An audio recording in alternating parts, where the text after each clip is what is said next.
The Treaty of Istanbul is the cornerstone of ongoing hostilities in Ukraine.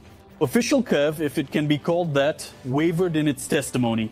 Negotiation process with Russian delegation was set. Cunning plan to procrastinate, but here's the trouble, Vladimir Putin. Putin publicly demonstrated not just an agreement, but an already initial document. So, the Ukrainian side at the delegation level has agreed on all points and affixed their signatures. The matter stayed small. Ratification in parliament and signing by heads of state. The key requirement was only one. If we adopt, as Hungary once did, a policy of neutrality and make a commitment that we will not become a member of NATO. Only one item. Well, in actuality, the main point was this. All the rest are cosmetic political seasonings.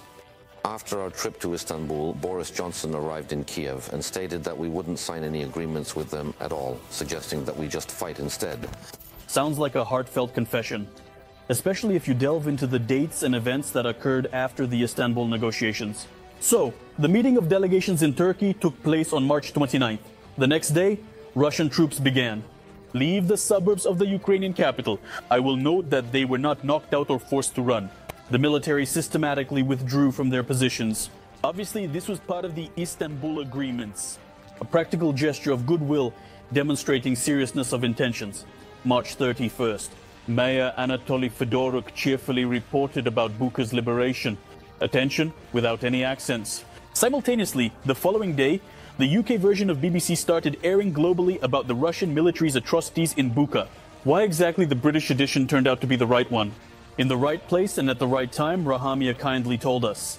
Alexander Lukashenko had already warned about the role of the English in this April Fool's production.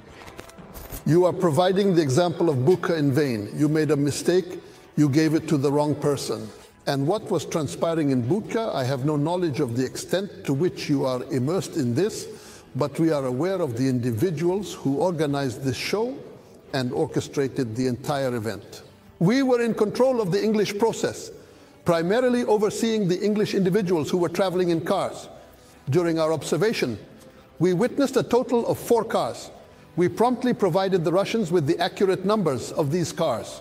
These vehicles had originated from Lviv and were involved in filming activities in Bucha before disseminating the gathered information into this designated information space. For an extended period, alarming bells that were flashing by. High international tribunes about the Ukrainian soldiers in the most inexpensive way of war with Russia were left unnoticed. How far it is. We saw how they offered to be proud of this in Ukraine. Boris Johnson, with the hands of the Ukrainian people, with the lives of Ukrainian citizens, with the heads of Ukrainian warriors, sought retribution against his geopolitical opponents and aimed to settle scores with them. All clear here. Direct order from Johnson. David Arahamiya confirmed everything that was called Kremlin narratives in Ukraine. Clear motivation. Reckoning time is drawing near. The electoral cycle is gradually approaching in Europe. They are increasingly delving into internal problems. Preparation for polls. And the trend shows that politicians who use anti-war rhetoric come to power. Orban, Hungary, Fico, Slovakia, Wilders, Netherlands. This is already a trend. Just to shift the responsibility to Johnson, who was removed from power a year later without success. There were no frontal attacks. Ukrainians in the comments under the interview burst into righteous anger. You not just steal from people, lie, spit in our faces. I can't listen to this dialogue. Heart filled with blood from fact that everything happening non-stop. Destruction of people and country to last drop of blood. Civilians die, warriors die. And how much good and useful could they have done for the country? How disgusting and sad it is to realize that a few individuals in power are creating such nonsense. War to some, motherland to others. Actually, a year and tens of thousands of lives later, volunteers manipulated by military commissars on the streets of Ukraine. Found myself at the starting point and in complete despair.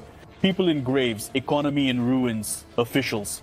Looking for responsible people, ignoring mirrors, about the inevitable titles Andrei Saich in the section Screenshot.